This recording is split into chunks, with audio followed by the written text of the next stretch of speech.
वाहेगुरु जी की फतेह। सबसे पहले Jaswinder Singh, I just wanted to thank you. As always, there is something in you which just ignites the love for Gurbani in all of us. So thank you so much for all of your efforts. ਤੇ ਜਿਸ ਤਰ੍ਹਾਂ ਅਸੀਂ ਸਭ ਨੂੰ ਪਤਾ ਹੀ ਹੈ ਸਾਸੰਗੀ ਜੀ ਕਿ ਅਸੀਂ ਇਸ ਹਫਤੇ 2 ਇਵੈਂਟਸ ਹੈਗੇ ਜੋ ਸਾਡੇ ਟੌਪ ਆਫ ਮਾਈਂਡ ਹੈਗੇ।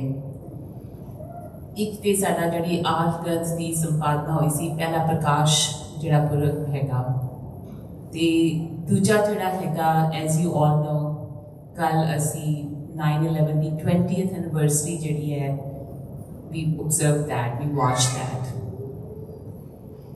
And as I was thinking about both of these events, ਤੇ ਦਿਮਾਗ 'ਚ ਆ ਰਿਹਾ ਸੀਗਾ ਕਿ ਇੱਕ ਪਾਸੇ ਅਸੀਂ ਸੈਲੀਬ੍ਰੇਟ ਕਰ ਰਹੇ ਹਾਂ ਆਰਟ ਗ੍ਰੰਥ ਦੀ ਸੰਪਾਦਨਾ ਹੋਈ ਹੈ, ਤੇ ਦੂਜੇ ਪਾਸੇ something as disastrous as 9/11 is happening this week too. And I was just reflecting last night and wondering, like, is it just a coincidence that they both are happening in the same week? And then the answer was no, everything is per hukam. ਇੱਕ ਪਾਸੇ ਜਿੱਥੇ ਅਸੀਂ ਦੇਖਦੇ ਹਾਂ ਕਿ ਇੰਨਾ disaster ਹੋਇਆ ਹੈਗਾ ਪੂਰੇ ਅਮਰੀਕਾ ਵਿੱਚ, ਸਾਡੀ ਬਾਣੀ ਜਿਹੜੀ ਹੈ ਉਹ ਸਾਨੂੰ ਜੋੜਦੀ ਹੈਗੀ ਹੈ, ਯਾਦ ਕਰਾਉਂਦੀ ਹੈ ਕਿ ਜੋ ਕੁਝ ਹੋਇਆ ਹੈ ਉਹਨੂੰ ਕਿਸ ਤਰ੍ਹਾਂ ਅਸੀਂ ਹੁਕਮ ਮੰਨ ਕੇ ਰਹੀਏ। But at the same time it challenges us, because don't forget, Sikhi is about activism and accepting hukam. So we have to maintain this very fine balance between these two. So when we are reflecting, I can bet you, each and every one of you, if you were around at that time and old enough, 20 years ago, you remember where you were, what you were doing when you heard the news about 9/11. I remember I was working at University of Maryland, and in the IT department, we were in the basement, and somehow our IT friends were able to hook us up with the TV, and we saw this happening, and we were like, America's under attack. We had barely gotten over the fact that it was such a monstrous act where people were losing their lives when we personally got attacked as Sikhs. I'm not going to repeat the data. You all know about Balbir Singh Sodhi, many other incidents that were cascading because of 9/11.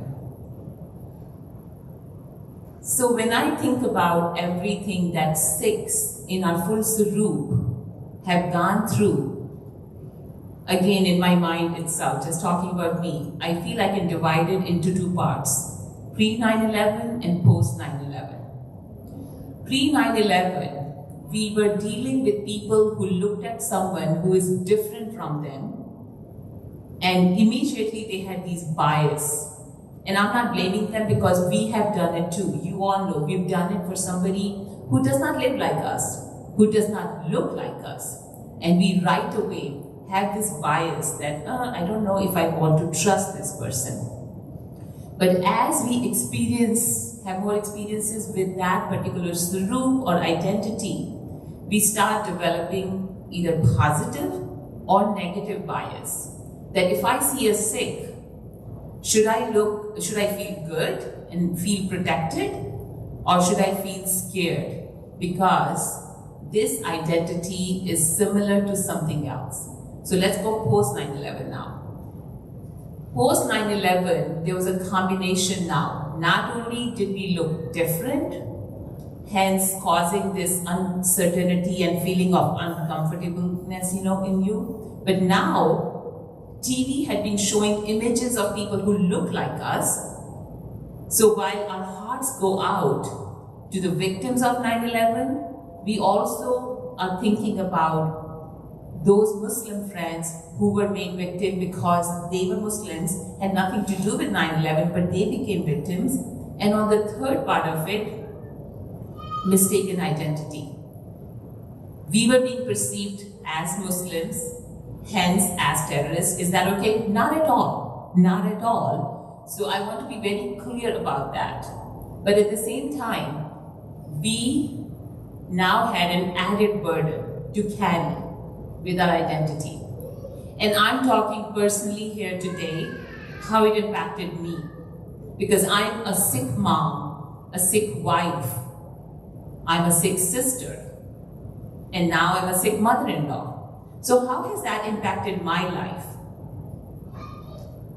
I can just go back many years when my younger son was in middle school, and I still remember him running from school, being chased by bullies who kept saying Bin Laden, Bin Laden, Bin Laden, and were running to get to him.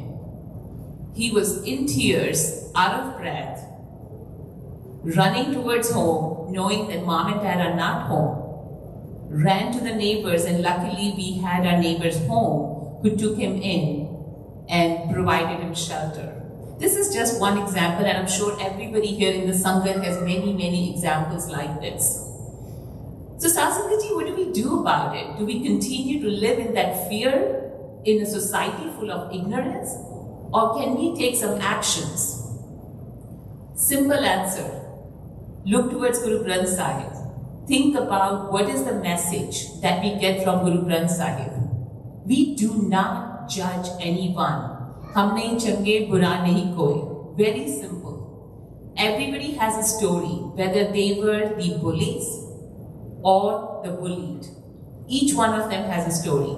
All we have to do is say, what is in my circle of control? What is in my circle of influence? What can I do to ensure safety for our people and the larger world? So you can easily break it down into, I would say actually not 2 but 3 components sometimes, but definitely it starts with intra-faith activities. I did not say interfaith, I said intra-faith, which means, are we making sure that our little kids who are sitting here, and some adults too, truly know what Sikhi is about? Do we understand the values, the principles that our gurus asked us to live by?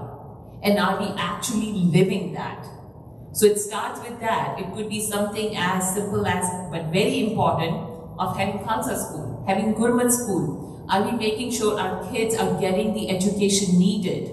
And are they getting the networking, the brotherhood, the sisterhood, or the Sangat? Keep it simple. Do we have a Sangat that supports us, is always there for us when they do have to face, whether it's bullying in school, out in the community, many attacks. We know many elderly Sikhs have been attacked. Some of them have died from this ignorance.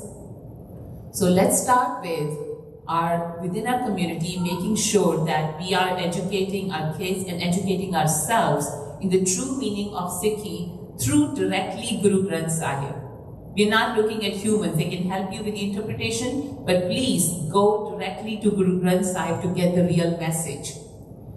And what's the next step after that? Now comes interfaith.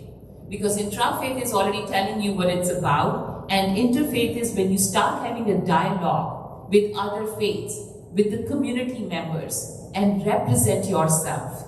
And you're not doing something just for the heck of, saying, oh, look at me, I'm representing and this is symbolic. Because truly, what you do in interfaith is coming from intrafaith. Because all you're doing is, through intrafaith, you're learning what Sikhi is. Through interfaith, you're living it. You're showing people what you're about through Simran and Seva. What is Seva? Simran in action. Are we truly doing that? And if you are not able to do it, look around you. Is there somebody else who's trying to do it? And if you see organizations, people, neighborhoods, communities who are trying to do that, just support them. It's really that simple. Support them. Okay, I'm going to bring it down to just one sentence, and that I think answers all the questions for me. So anytime I'm in a situation where I have to make a decision, that do I protect somebody, do I work in a certain way, do I act in a certain way? Please remember, all the answers are within you. If you've gone through the steps of intrafaith and learning who you are about, what your identity is, the answer will come from within. Because at the end of the day, Satsangaji, Man, tu jot saroop hai, apna mool bachana. Vaheguru Ji Ka Khalsa, Vaheguru Ji Ki Fateh. Bole so nihal.